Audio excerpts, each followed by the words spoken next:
New England is going to come into this game firing. Foxborough is back. It's alive. I was in the building this year on a Thursday night. It was rocking. The over-under at 40.5. Let me tell you why it's going to be that low, because we are expecting snow. Yes, in the forecast, we're going to have some snow coming through Foxborough. So this is going to be prime 2000s Brady era, gritty, in-your-face snow football in January in Foxborough. Think back to the cut that meat game against Peyton Manning and the Indianapolis Colts. Shout out Teddy Bruschi.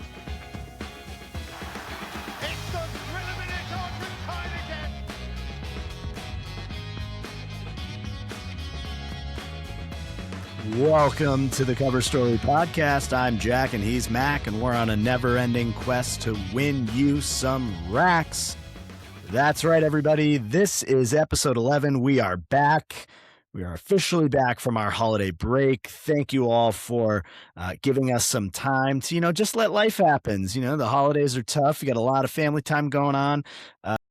One of us was off doing some European travels, maybe doing some scouting on some Italian football that might come into fruition for us later on in the year. But we're excited to be here. No better time than NFL playoffs. And we have a big world footy match coming up. But Mac, some time off. You feel refreshed? Are you ready to go? We're back in action. Yeah, no, a nice little, what was it, like a 3-week break for us here. But yeah, holidays are great. New Year's been great. The trip abroad, went to Italy with the fiance, and it was an incredible time. Bounced around the country for about almost 2 weeks, but excited to be back, excited for the new year, and excited to get back in action here for the cover crew. Yes, yeah. Obviously, a lot going on throughout the holidays in the sporting world. College football playoff in full swing. We're going to talk about that championship game coming up on Monday. Obviously, if you're watching on YouTube, you're going to see Mac is repping the Indiana Hoosiers. Beautiful sweatshirt there. Mac, where can the people find a sweatshirt like that? Yes, this was a custom-made sweatshirt at Harbor & Hem, currently on Etsy. If you're interested in any collegiate or really any custom sweaters like this, or sweatshirts, if you will, Harbor & Hem is the way to go, found on Etsy. Perfect. No free ads, but we will give a free plug. Okay, let's kick us off, pun very much intended, across the pond with some world footy. We got a Manchester derby this weekend. And for all of us U.S. listeners who may not know what a derby is, I'm going to sit back and let Mac walk you through one of the biggest matches in European football. It is. The Manchester Derby is back. And so for those that don't know what a derby is, think of it as just like one of the biggest rivalry games in the country itself. Traditionally, it is two teams that are located in the same city. So, there's the London Derby, the Manchester Derby, the Merseyside Derby of Everton and Liverpool. But this one, of course, is a monumental one. Obviously, as a United supporter, this is one we look forward to every year. Having said that, we're going to be diving into our thoughts on this match because there's a lot of implications and a lot has happened over the course of the last 3 weeks since you last heard from us. In fact, a lot has happened in the last week over in England, specifically in Manchester. So just to name a couple things that we're now, of course, having to utilize and leverage for our decisions and our picks here. But there's been a manager change. Ruben Almiron is out as manager and gaffer of Manchester United. I personally am so sick of this. He wasn't getting the results. Statistically, he was ranked one of the worst managers we've had, but we started to see an identity. We started to see that pulse. We started to see his fingertips really getting into the style, into the play, but results were not happening. And it's, at the end of the day, that's the business. And so Ineos and Jim Ratcliffe had to make a decision, not one that I agree with personally, but yet again, another manager in and out. So it's been announced that Michael Carrick, Man United legend, is going to be our manager for the remainder of the year. A lot of links with the Crystal Palace manager because he just announced yesterday, Friday, that he's going to be leaving I believe, after June or end of season. So there's a lot of talk about that. We know Xabi Alonso is now have left Real Madrid, although if he's going to ever come to England, he would only manage Liverpool. There's no way he would come to United.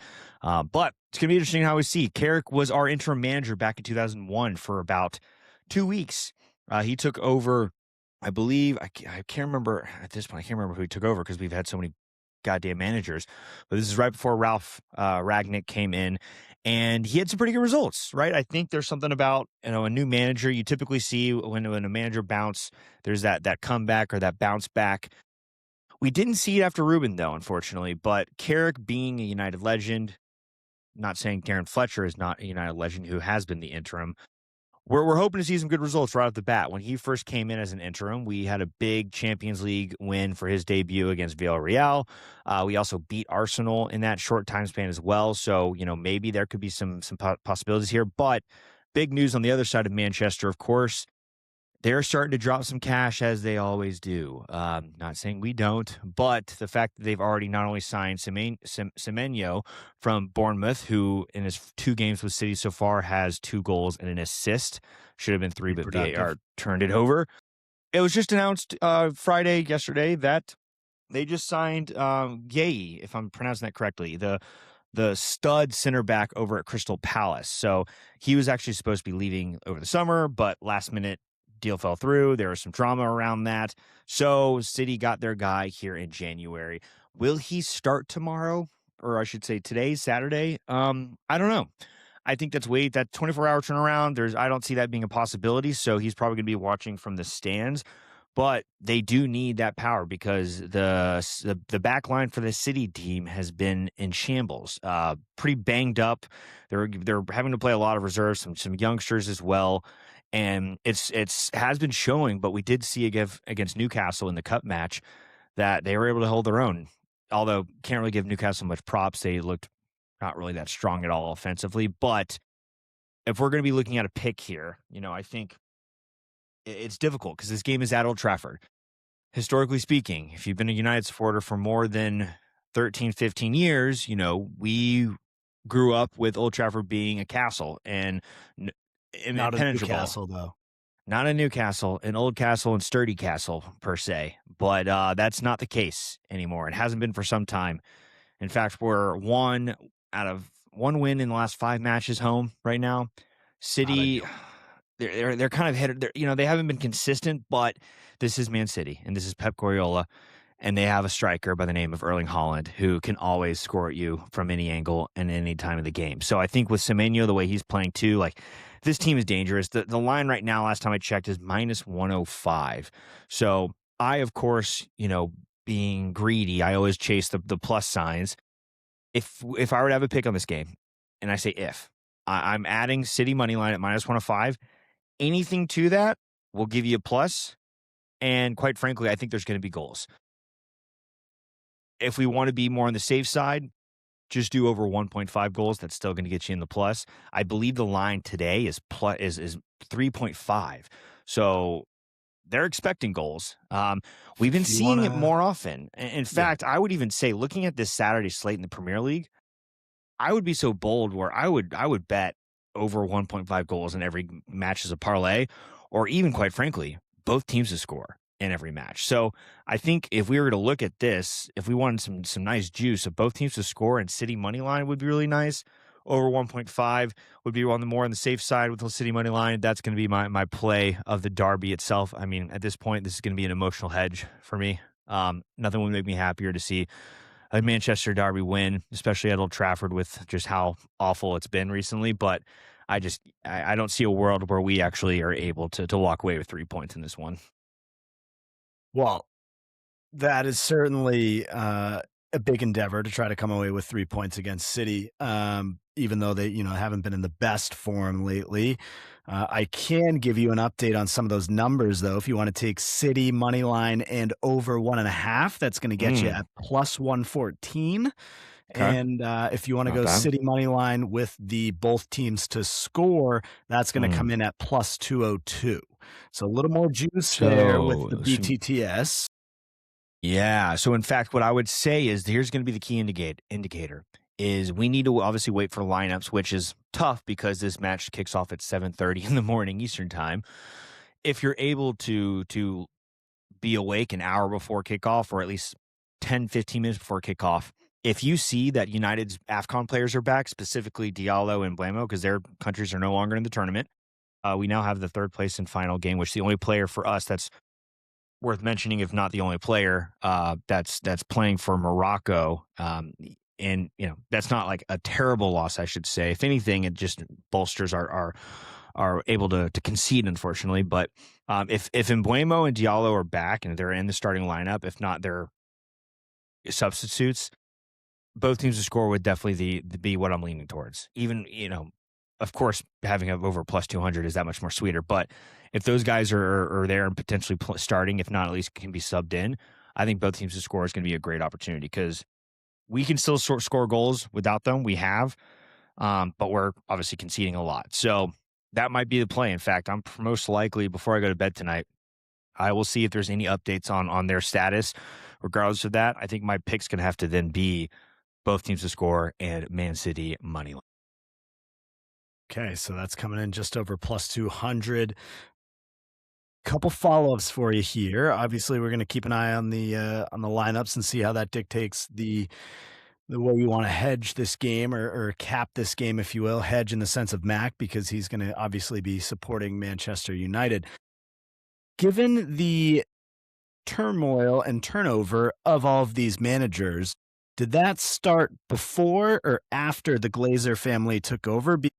Hiring and firing coaches is kind of an American football thing at a really quick, rapid succession. So is that influence of the American side where, they're just not giving enough leeway to some of these managers? Or is that, the high profile, fandom and persona of United and all of the eyes are on this club? They have all the tools, to be good, to be competing for league championships, and they're just not getting it done. That's why they're consistently running through guys? Or what is your, what's your thinking on why these guys keep getting sacked? Yeah, I mean, you could say there's some connection to that. I will say in today's modern game, it's everywhere. It's not just American owners, right? Okay. We're seeing more and more of managers are no longer managers; they're essentially head coaches. So the responsibility and role of a manager, I would say today, is not really close to what it was back in the day. Glazers bought United back in 2005, so that's in the hay of Sir Alex Ferguson days. They were never going to let him go, regardless of output, even though he was consistently winning and always was. We've given managers some good time. Ten Hag was almost 3 years, right? He did win us an FA Cup, though, in that time span. I think Ruben, if he at least served out his contract, we would have potentially won a trophy. Hard to say, obviously, with the results, but I'd say you see it more now, not just as from American ownership, just in general in the game. Now, you do typically see it often in that because that's how we're accustomed to here in the States with sports and how teams are managed and owned and operated. But yeah, I don't know. I mean, if with that logic, I don't. Why is Cowboys still have Schottenheimer? Who knows? It's a fickle fate we live in. But Glazers in itself though need to go. I think I've been vocal on the show. They're the worst thing that's ever happened to Manchester United since the Munich disaster, in my opinion, which is a bold statement, but it's just fact. They're awful for the club. They are given 25% reins to Ineos, and Jim Ratliff is supposed to be churning it around, but we haven't seen a single thing that he's done that for. He's brought in all these big names in the front office that are supposed to be giving us hope, and people aren't even lasting in those roles. So, we're not seeing any difference. We're not seeing any change. It's kind of the same old at this point. So it's, to answer your question, yes and no. Yeah. Well, I was really, trying to pull that out of you and get some anger towards the Glazers and maybe give you the out in terms of why the team hasn't been playing very well and why their form's been down. But you played very diplomatic there, so I appreciate that. Yeah. And we will see what happens Saturday morning in the Manchester Derby. If you do want to get a little crazy and take over 1.5 in all these 7 English Premier League games on Saturday, that number is going to be plus 388 for you. So maybe not as juicy as you thought, but Max seems to believe there's goals flowing through the English Isles. So something to keep an eye on as the Saturday EPL slate gets going. Mm-hmm. Okay, that is going to bring us to Monday, we're going to jump around a little bit here, folks. Obviously, we have a full weekend of NFL football, but that is going to be the meat to our meat and potatoes of this episode. So we're going to let that one sit for a little bit and rest. And we're going to go to Miami, and we will talk about Miami and the University of Indiana, IU. The undefeated season is on the line Monday night against the Hurricanes of Miami. Indiana minus 8.5. The total sitting at 47.5. This game is being played at Hard Rock Stadium in Miami. The Cinderella season, if you will, for both of these teams is going to come to fruition. IU being the best team in the country for a large majority of this season. They were looked down upon for quite some time. I think that narrative might have changed in the last couple of weeks throughout the playoff. We'll touch on some of their big wins. And Miami, according to Notre Dame fans, they shouldn't be in this playoff. Well, they're 4 quarters and 60 minutes away from a national championship. So the plucky upstart 10th ranked Miami Hurricanes are going to be competing against the number 1 Indiana Hoosiers here for this national title. So, Mac, obviously, I think I know where you're leaning in this game, but before I dive into some of the deeper analytics, let's soak in the moment here. Your pseudo IU Hoosiers are going to be competing for a national championship. Yeah, the one thing I will say is if the Hoosiers had a different logo, let's say a Alabama or a Buckeye, right? Or maybe a Georgia, they could potentially be saying that this might be one of the greatest college football teams of all time. But because we're talking about the Hoosiers, that's not being discussed. In fact, it's being labeled a potential Cinderella story. So I think there's a lot of bias on that just from the program in itself. Granted, I'm a relatively new fan simply because, as mentioned, my fiance is an alum. And so I am now marrying into this school, which I couldn't be happier about. But I couldn't be more excited. The last 2 games IU's played, and correct me if I'm wrong here, but the last 2 games were obviously the college football playoff a week ago or last Friday, and then the Big Ten championship, right? They haven't played a game in between then, correct? No, they've played 2 playoff games. They played the semifinal and they played the quarterfinal game. That's right. I was in Italy during the semifinal, so I completely missed that. But Yes. For betting wise, for the Big Ten championship game and for last Friday's game, and if you've probably seen it if you follow our socials, I bet on Indiana, but not only that, I bought up on the spreads. Now, granted, both those matches, I think their spreads were like -4, maybe -3.5, or Indiana maybe even been a plus at that point. And then bet on the overs. And both of those hit with flying colors for a very nice payout. Now, this one at -8.5, that does scare me. That's a number that I don't know if I want to buy up. I mean, we look at what IU's been doing, and you would think you could buy up to 2.5 touchdowns at this point, and they will cover. But this is the national championship game. This is in Miami. The only number I am very confident on is I do think that over should be relatively hitting. I know, granted, both teams have very strong defenses, but just what we're seeing on a scoring standpoint, I mean, you would imagine 48 seems pretty doable for this kind of a matchup. But I'd be curious to see like what have historically seen in national championships. Have they been more conservative? Are they guns blazing? So I'm excited to kind of hear your data and insights on this one, because that's obviously going to be swaying us on what direction we take. Yeah, well, unfortunately, I don't have any historical data in terms of how the total sways, because obviously in college football, you have to pay attention to the moment. And, you can have a 10-point underdog in UCLA traveling across the country to play, Rutgers on a Saturday afternoon, and all of a sudden they win 66-5. So who knows? But I will say the 8.5 doesn't scare me. It doesn't scare me one bit, because this team is unbelievable. I mean, they are the team of destiny. You had them last year. They made the big splash. They go and they get embarrassed in the playoff.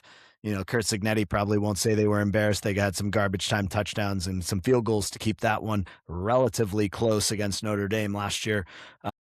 But within their 2 playoff wins, they are outscoring opponents 94-25. 94-25. They are hammering teams. And these teams are no slouches. They've beaten Yeah. Alabama. They've beaten Oregon. Twice. These teams know exactly what they're doing. Credit to Miami. They've also played some very tough defenses along the way.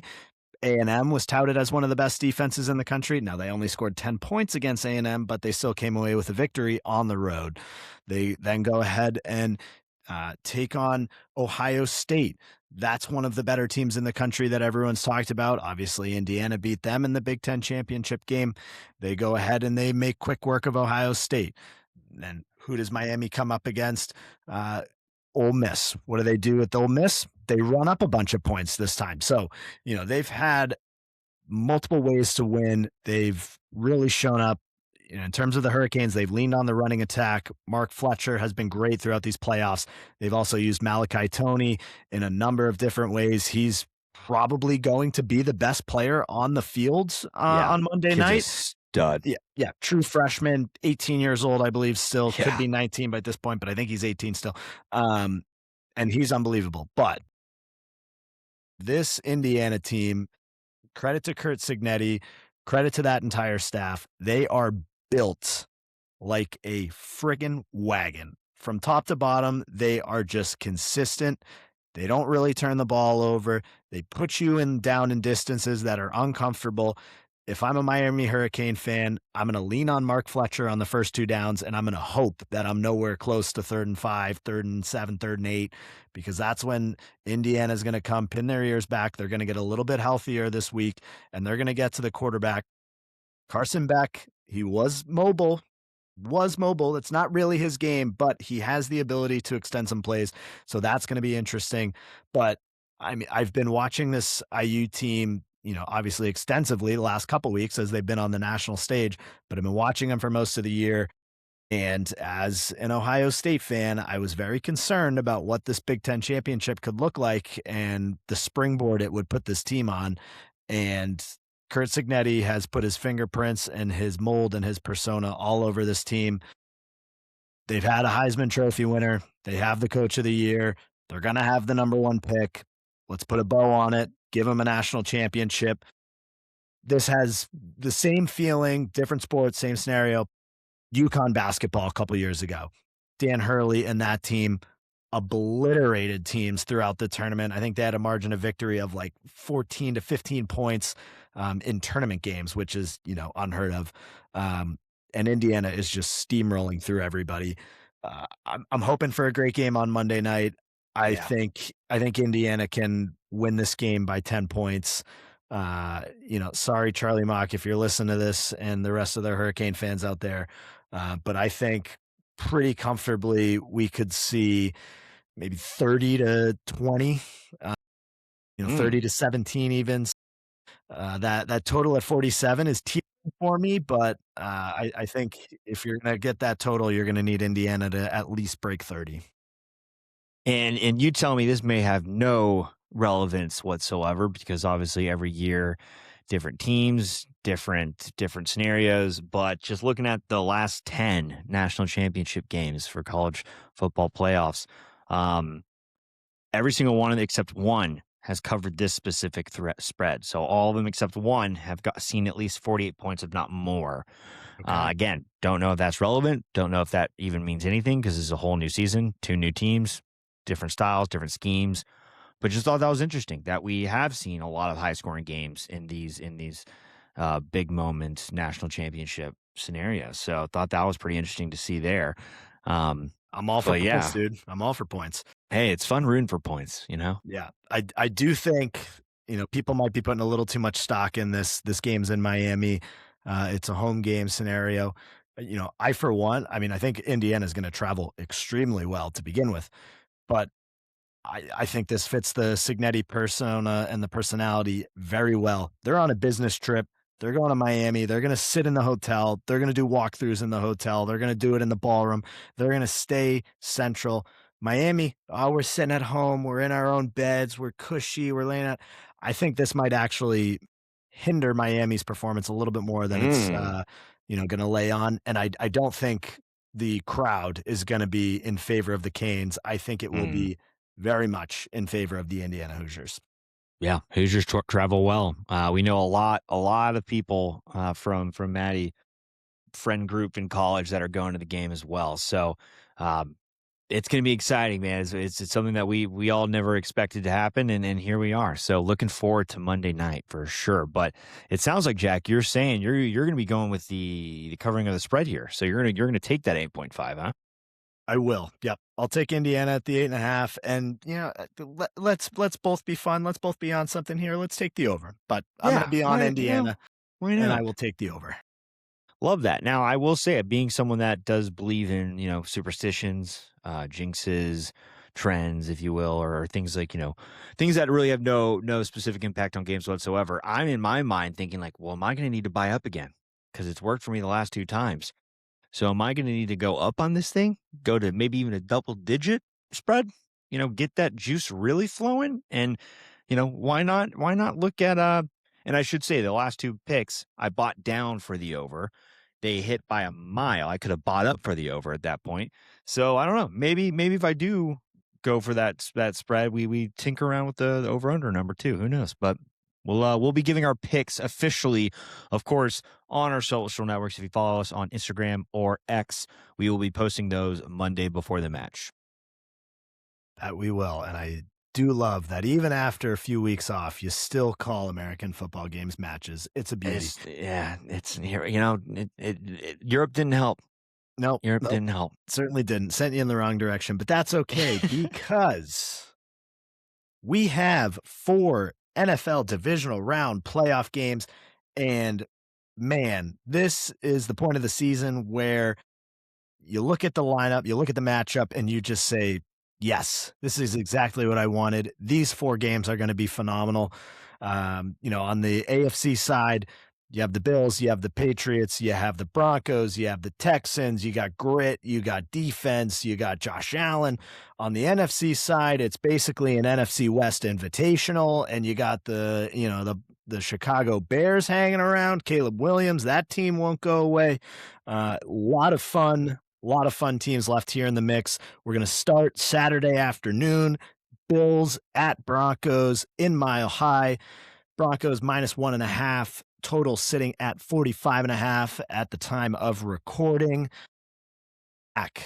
Josh Allen has finally had a chance to enjoy a playoff run without Patrick Mahomes, without Joe Burrow, without Lamar Jackson. He now has to go to Denver and play Bo Nix and the Broncos, with whom he beat very handily last year. Now, albeit this game was in Highmark Stadium in Buffalo last year, but they took care of business pretty easily. New year, new team. I understand that. What are your thoughts on this first AFC matchup here, Bills at Broncos?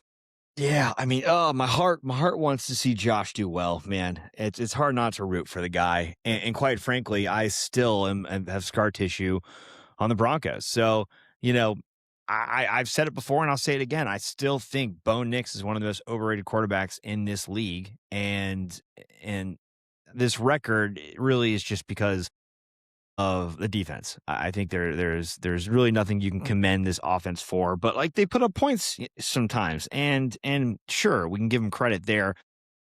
But I want the Bills to win. It's just tough to think about Mile High, Broncos at home, Bills inability to really stop the ball, especially the run at any point. It's just, it's tough. It's difficult for me to see the Bills winning this one, but I don't bet, on logic. I bet with a heart, bet with a gut. So for me personally, I'm going to put myself in a win-win situation here. Sure, I'm potentially putting myself in a lose-lose situation, but we're going to go with some positivity for this weekend, and I'm going to be betting the Bills. Now I'm sure it's like a pick 'em line maybe, or being in that it's only minus 1.5, so you're pretty much on the even line there. Yeah, so might be doing that, but more importantly, there's going to be some parlays I'm going to want to pair that with. So I'm curious to see what action you're looking at, because we might want to be joining in on this action and making this a nice little line for us. But I just personally, I think right when you think the Bills are starting to figure it out, they drop a goose egg, right? I mean, the amount of times they came off a massive win, Josh Allen looked like an MVP caliber quarterback. We then bet the lot on them the following game, and they just don't show up. Like, it scares me that it could potentially happen on Saturday, but I'm gonna just go with my heart here, and I'm gonna be backing the Bills. Okay. All right. We love that. Can I give you some statistics that may sway your thinking here? Oh, you always do, so might as well just lay them on me. All right. How does this one sound? Sean Payton, Yeah. 4-0 in the playoffs off a bye. Sick. Denver obviously had the bye last weekend. Yeah. Josh Allen, 7 straight postseasons with a playoff win. Not too bad, you would assume. Okay. Well, no Super Bowl title, though, and he is 8-2 against teams that are not the Kansas City Chiefs. So that also favors him. He's also the first quarterback with 0 turnovers in 6 consecutive playoff starts. Oh, So that's good. He's taking care of the ball. Now, what do the Denver Broncos do very well? They take the ball away. They take the ball away, which is something that Josh is going to have to be very keen on this weekend. He's going to have to make sure he takes care of the football.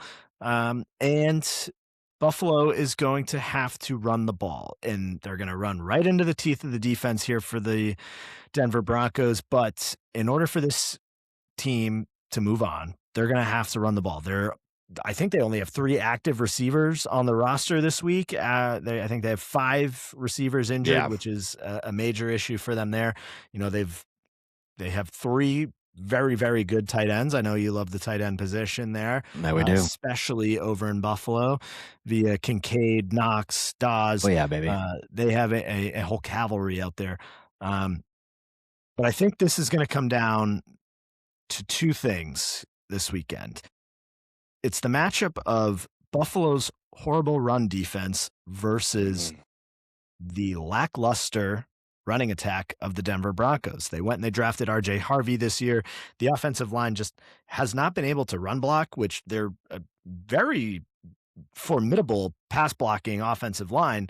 But they have yet to really establish a running game throughout the entire season. Now, on the flip side, we know how well Buffalo runs the ball. We know how good that offensive line is. The tush push for the Bills and Josh Allen. I think the last one against the Jaguars went for like 13 yards, which I don't know how you have a 13-yard tush push, but I think the offensive lines and the trenches are going to be huge in this one. And my other key to the game, which is going to lead me to a couple juicy plays for you, that is Bo Nix using his legs. I think he is going to have to run a good amount in this game. I think his line's at 25.5 rushing yards. I will take that 25 plus, and I am actually going to pair that with a touchdown. If you take Bo Nix 25 plus rushing, Bo Nix touchdown, that's coming in plus 460. Plus 460 for you. And Bo Nix isn't even the best runner of the football at the quarterback position in this game. That would be Josh Allen. Yeah. If you want to get crazy, Josh Allen for 25 yards, Josh Allen rushing touchdown, Bo Nix 25 yards, Bo Nix rushing touchdown. That's going to come in at plus 1,200. Just 4 props, plus 1,200. Just 4 props. Just 2 guys to find the end zone and just, 50 yards. That's it. Total. 2 guys getting 25 rushing yards, 2 touchdowns, plus 1,200.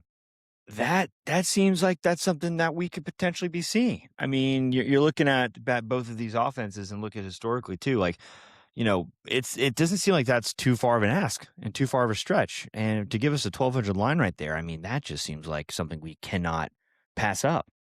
Yeah, I think that is something we may have to target.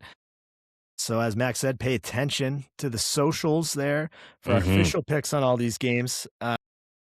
And I'll do a little magic of the biz here and give you a little tease. We have a nice tease across all 4 of these games coming for you at the end of the episode, so make sure you stay tuned for that. But Mac, if I am understanding, you are going to be on the Bills to win outright, or are you taking the 1.5 points to cover? So that's a thin margin. Yeah, I'm never going to try to cover 1.5 points, right? It's like they're either going to win or they're not in this kind of scenario. So anything less than like 2.5, 1.5, 0.5, why bother, right? If you're on the unfavored side. So Bills outright is going to be my pick, but I'd be curious. What is it at? Is it like minus 100 or is it even a plus? Do you know? No, I believe the last I looked, I think it was minus 112 for the Bills at plus Okay. 1.5. Or you're looking at the you're looking at the money line. The money line right now is Plus plus 100. 100. Yeah. Yeah. Yeah. So So you're you right know there. what? A straight up even return. I don't hate that. I don't hate that at all. Like, granted, I really don't think the Bills are going to win, but why not? You know, I mean, I just love a good story, and I love the idea of Josh Allen making it to the AFC Championship game. So his opponents, his formidable opponents for years and years are not here. So this is the time to capitalize. I mean, I don't think he's going to have another chance like this. I don't think he's going to have another situation where he doesn't see those guys again at the same time and any other for the rest of his career. So I feel like this is the year he's got to just take advantage and capitalize. So like, time's to do it now, baby. Yeah, no, I agree. I think he probably will not have another instance where Patrick Mahomes, Lamar Jackson, and Joe Burrow are not in his way. We will see who might be in his way shortly, but I will take the Bills. I will ride with you on that one. Um, and I'm going to get a little saucy. I like the over in this. I love the over in this game, Yeah. actually. 45.5. Yeah, I think this one could be some points. What's do we know what the weather's like in Denver today? Not a clue. I'm assuming it's cold, but Cold, but like Colorado fashion, it is sunny. So sunny with a high of 41. I'm not seeing anything much here on wind. Tropics. In fact, yeah, at high 4 mile per hour wind, where it's gonna be a nice cold but sunny day. You got the altitude, so it's gonna be a little bit warmer. There's going to be no weather affecting this whatsoever. So I'm right there with you, man. I kind of like this a lot. I mean, I know Broncos have such a stout defense, but Josh Allen, if there's anyone that's going to be able to figure out how to just curb stomp that entire D, it's going to be him, right? And in this case, we're hoping. So I'm right there with you, man. I like that over a lot. Yeah, love it. So let's lock that in. Bills and the over in the first game of the weekend. We're going to transition over to the West Coast. Number 1 seeded Seattle Seahawks taking on division foe San Francisco 49ers. Seahawks -7, total sitting at 45.5. The first game of the NFC West Invitational, if you will, featuring 2 familiar foes. This, in fact, is my trend game of the week. And I got a number of them for you, so bear with me while I roll through these. Kyle Shanahan and the San Francisco 49ers, 5 straight wild card wins, 4 straight divisional round wins. They do not lose in the wild card or the divisional round. They make it to the NFC Championship game. Whether they win and go to the Super Bowl is one thing, but they're looking to go 10 straight wins in the wild card and divisional round. Keep that in mind. Seattle Seahawks, on the other hand, they've won 10 out of 11 home playoff games. Now, what was that one game that the Seahawks lost, you ask? COVID year, no fans. So, when the 12th man is in the stands, the Seahawks are coming away with playoff victories. Brock Purdy, 4-0 in Seattle. So, my God, he knows how to win there. Christian McCaffrey, most electric player on the field. He has the most consecutive playoff games with a touchdown to start his career at 8 games. He scored 11 times in 8 playoff games. He's looking to make that 9 NFL record. That being said, losing George Kittle, the number of injuries that the 49ers have had to deal with, I think it's going to be too much. Seattle has been ready and waiting. They just played this game like 3 weeks ago. Seattle embarrassed them. I'm going to ride Seattle. I'll take the 7 points as well. Over under on this game, I'm going to lean under on this one, actually.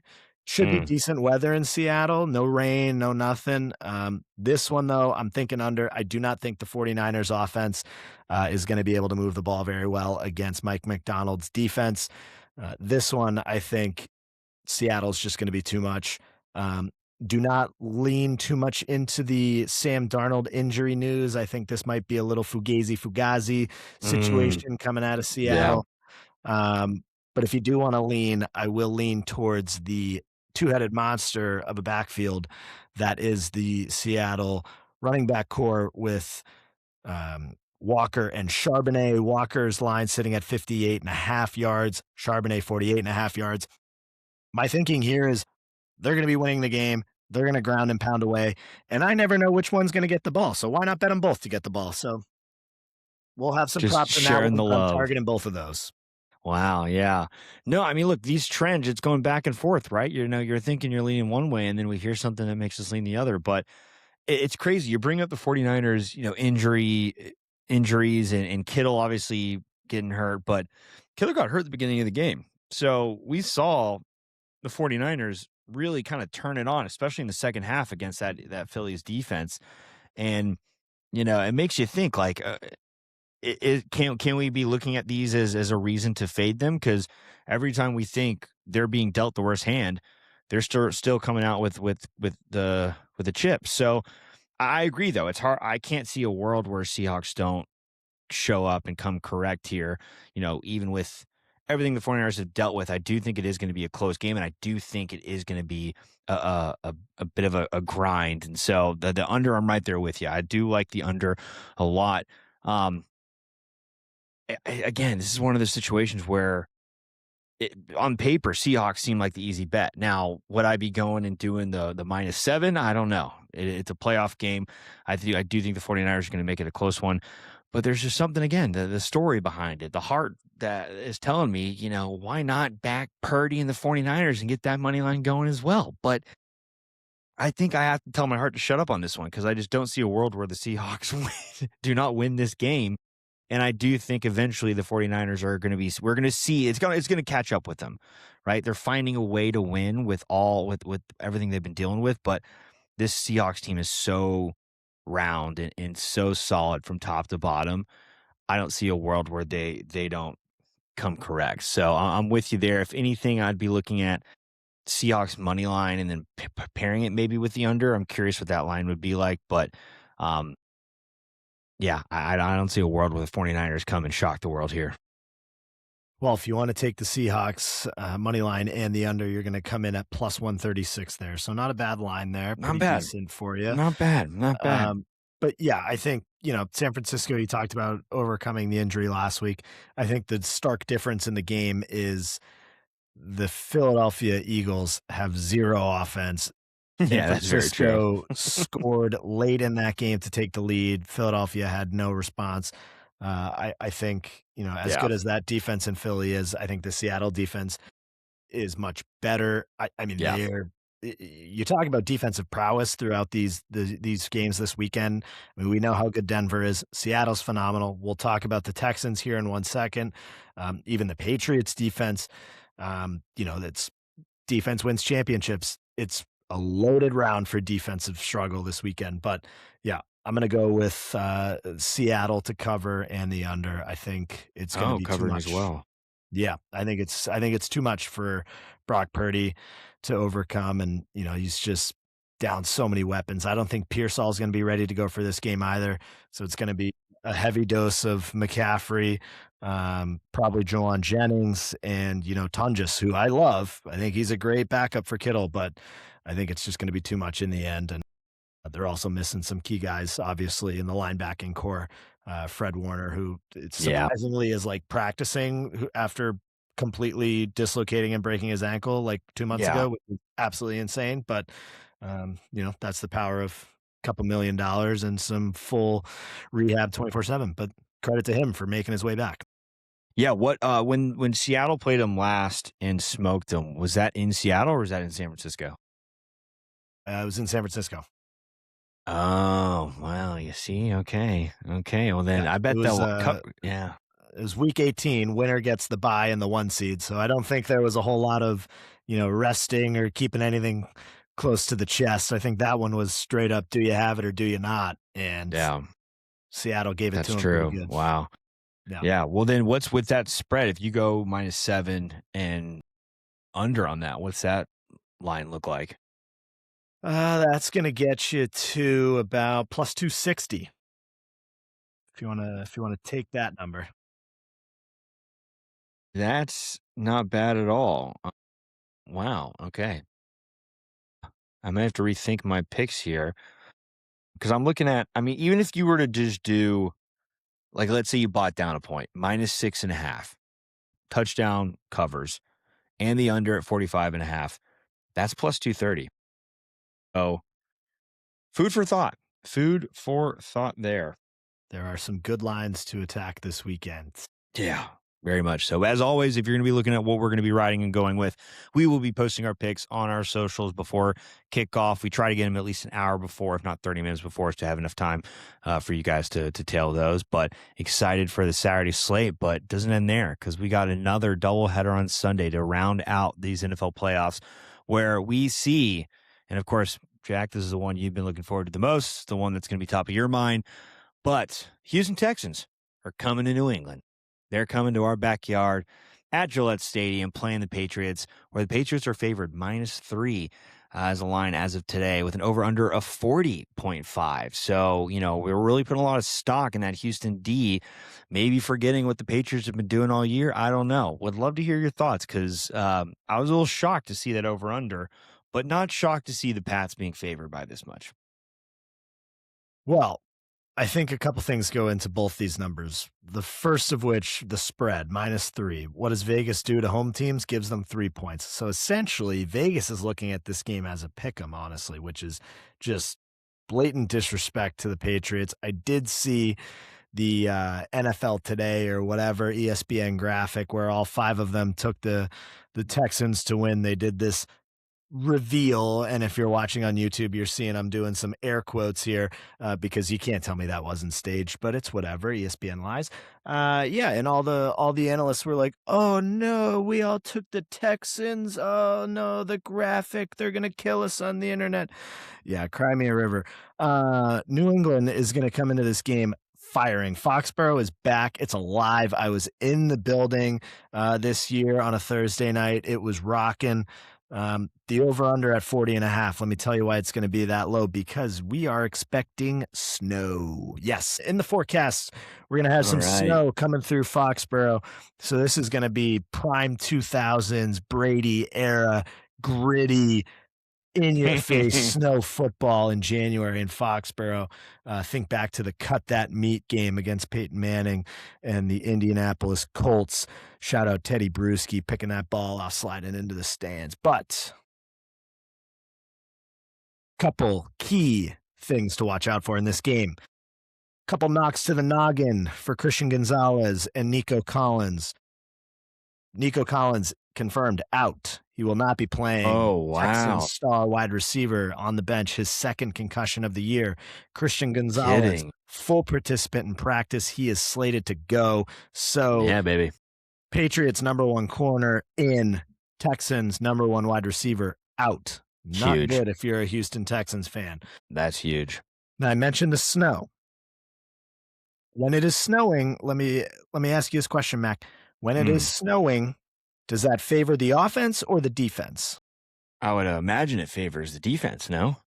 You would imagine incorrect, because when the footing is bad, the offense knows the routes. They know where they're going on the field. They know where they have to get to. The defense is the one that has to react. When you're reacting, quick steps, what do? You slip and fall. Boom. What does that neutralize? The Texans' #1 asset, their defense. So everything's lining up New England.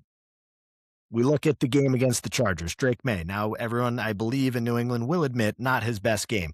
First game of his playoff career, probably a little jitters. Didn't really seem like he was on. Missed Austin Hooper in the end zone for a touchdown. He's made that throw 9 times out of 9 over the regular season. Missed that one. That one hurt. Made it back, though, with a fantastic throw to Hunter Henry. Evaded the rush. Drops one right over Derwin James. That's the touchdown. One thing that was lost on that I don't think a lot of people talked about, that put the game to 15-3. Now, if you go for 2, that becomes 17-3. That's a 2-score game. You got to get 2 touchdowns, 2 extra points. Mike Vrabel said, "I don't care. You're not scoring on us, let alone twice. Fuck it. We're going to go and kick the extra point. We're going to go up 16-3. Forget your analytics. I don't care. You don't mean anything to us, Los Angeles. So, that was a little Mike Vrabel putting his little hang out there for you. CJ Stroud, terrible. Looked awful. Yeah. The Steelers, two Yeah. turnovers lead to touchdowns. That game was a blowout by the scoreboard. Wasn't that close. I think it was like No. it was a one-score game in the fourth quarter at some point. Yeah. So, yeah, look, this Texans offense, not going to cut it. Woody Marks, not going to be able to do anything. Old man Nick Chubb, not going to be able to do anything. That running game doesn't scare me. Stroud in the air without his number one receiver, not going to scare me. Now, Higgins, I love him. I think he's a great receiver, a great number two option, but he's not going to cut it. I'm going to take the Pats. I'm going to take the under. I don't think this game gets close to 41 points. But give me New England. Match us up with the Bills. Rip Josh Allen's heart out. Bingo, bango. Pats are going to the Super Bowl. We'll give you a little preview for next week. Yeah, I mean, and that's an unbiased opinion, obviously, here. So when we're looking at these stats, we're looking at the conditions, it's hard not to think that the Patriots are going to be coming to correct. I mean, I'm fired up for this game. I obviously am not a Patriots fan. I'm disgusted that we're about to see another potential just successful New England sports franchise, because there hasn't been enough of those in the last 50 years. But hey, I live here, so it means everyone else is happy, so can't complain about that. But having said that, I don't see a world again where the Texans offense can come correct here. I'm right there with you. I mean, everything you're saying, I'm right there, and I'm going to tail it all. I mean, in fact, you've gotten me so fired up here, Jack. Like, what if we buy points, right? Forget the -3. What if we think the Pats are going to win by 10? What if we win minus? You know what? Let's just play around with this, huh? Let's just see. Now, I'm with you on the under. I think that's sound. Yeah. That's stout. But Can't imagine 41 points in this game. If we were just to say, you know what? I think it's Patriots by a touchdown and a field goal. Okay. Let's go a quick little 9.5 here. Oh, well, that in itself is already a juicy line, but then we go ahead and pair that with the under. Oh, it's got to be what, plus 550 or something? Oh, you're very close, right on the money. In fact, it's a little less, but it's plus 500 for Patriots minus 9.5 and under 40.5 on the game. I'm not sure if I like how close I was in guessing that, but yeah, that's good to know. I mean, you got me fired up here, Jack. So I may be bold. It's worked out for me in the past here. Had some good luck buying up on these points. Maybe I don't do it for the IU game. Maybe this is the game I'm supposed to be doing it for. Maybe this is the gods telling me, your gut is right. Your buying up is working for you. Let's keep this trend going. But forget doing it on the Hoosiers. I think we do it on the Patriots. Now, I'm not saying you should tail this on me, but I'm now heavily leaning. I'm going to be buying some points Saturday afternoon here, because that 9 at plus 500 for just those two outcomes in itself is getting me very excited. So be on the lookout for that. We might be doing some separate picks here, some separate drops on the socials, but I'm all over this. I love this game. I think the Pats are definitely going to be winning, obviously, and I do agree that it is going to be a relatively low-scoring affair, but it's going to be a good one. Yeah, should be quite fun. And it is likely to be low-scoring, but somebody's got to get in the end zone, right? Who's been doing that? Hunter Henry. Your guy, tight end. You love him. Yeah. He's been automatic for the Pats. My man. If you want to take him, maybe you want to pair him with someone on the Houston side of things. Try to build a little leave in there. Just a couple lines to leave you with before we go to the last game of the weekend. Hunter Henry touchdown paired with a Higgins touchdown. That's plus 1,000. If you want to go double tight end, little double dip at your favorite position, that is going to be Hunter Henry and Dalton Schultz. Anytime touchdowns at plus 900. So two nice lines for you. But as you know, points are going to be at a premium, so beware. Yeah. You know what? I do like these pairings. But quite frankly, if I'm going to pair Henry with someone, I think there's only one person I'd like to pair him with, especially with the direction we're going with these bets. And I think we're going to continue this trend that we're seeing earlier in the day. I think we might have to pair him with a little quarterback action. So I think we may have to pair a little Hunter Henry with a Drake May. rushing touchdown. Now, I can pull that number up right now if we need to, but I got it for you. It's plus 1,200. maybe we throw in a Texans, guy in there, get a little 3 touchdown action, probably gives us a boost. Who knows? We'll see. That's going to be something we're going to need to look forward to and look out for on our socials, because we are going to be, and I should have announced this actually earlier in the episode, but just so we can let everyone know here. As you've noticed, if you follow us for the last month or so, right, we have our Cover Crew premium package, and we can give out maybe one free pick every day, every other day. Since we are back, since we have had a long hiatus here for winter break, we are going to be coming with you guys free picks all weekend long. That's free picks on footy, free picks on our college national championship, free picks on NFL. Maybe we even throw in some NHL, NBA, who knows? But everything that we are going to be picking and betting, we will be giving it to you, the people. So make sure you're following us on those socials, because we are going to be giving out picks left and right, so we all can walk away with some cash. So be on the lookout for that.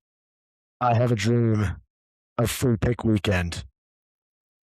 This weekend is sponsored by MLK. Free weekend for all of you out there. Okay, Rams, Bears in Chicago. The road, Los Angeles Rams, 4.5-point favorites, total sitting at 48.5.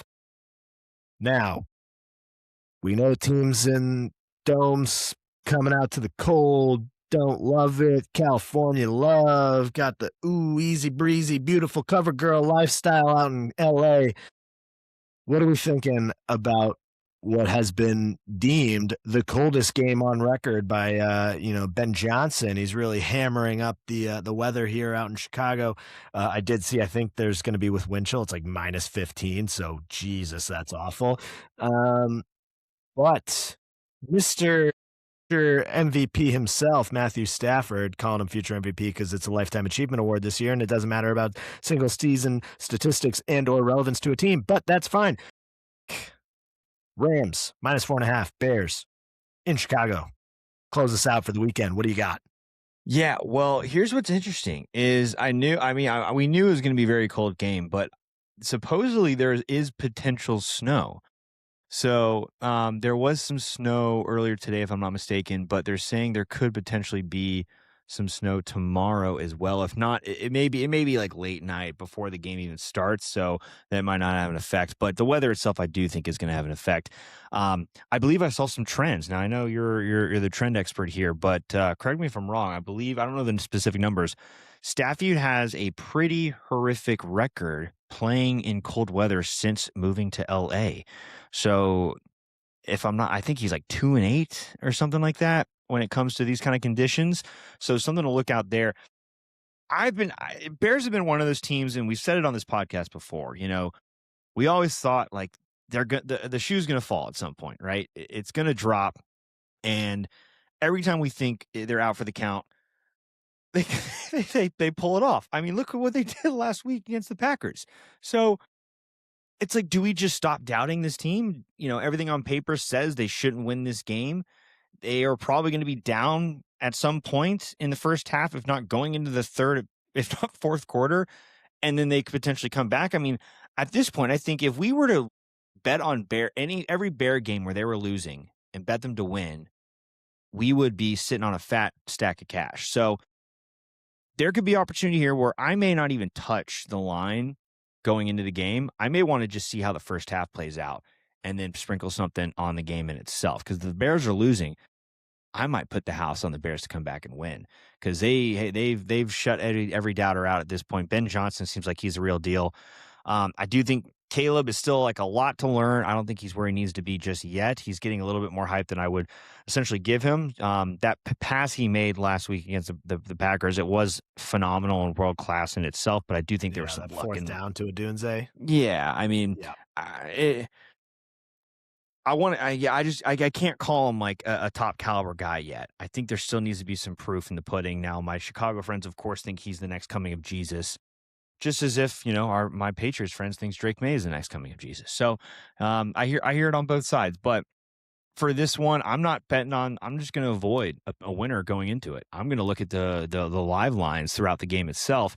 But what's fun about this one is both these teams always have some very fun props. And quite frankly, we've been very profitable on Rams props all season long. So I think regardless of weather, we are going to be seeing some solid lines.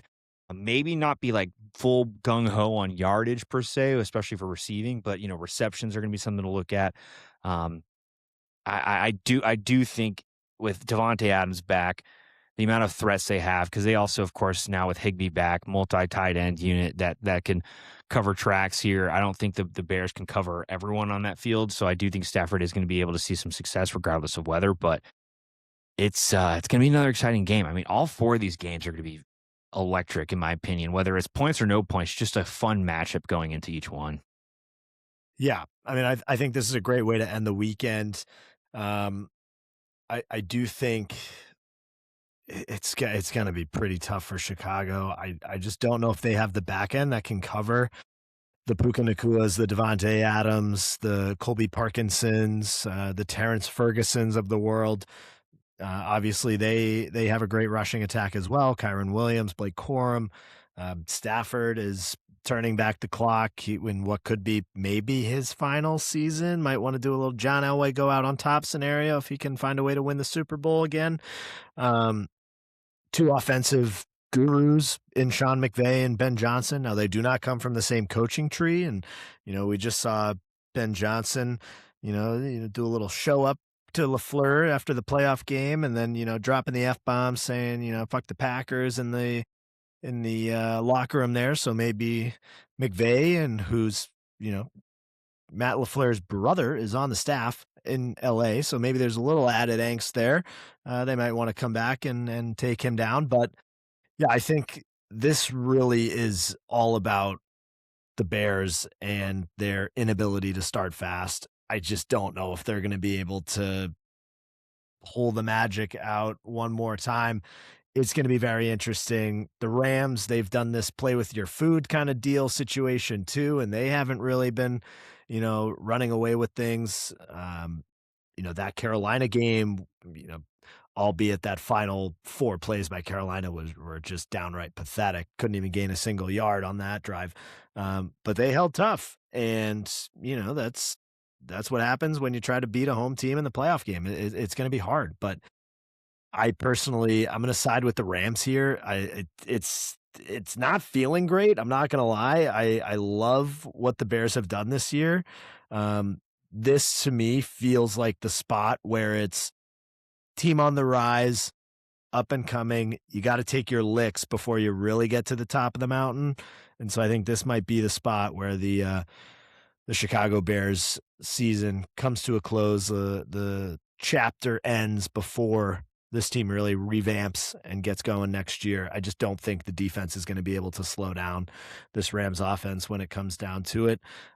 But you talked about props. Before we close here, one guy I want everyone to target, and believe it or not, let me see your shocked face, Mac.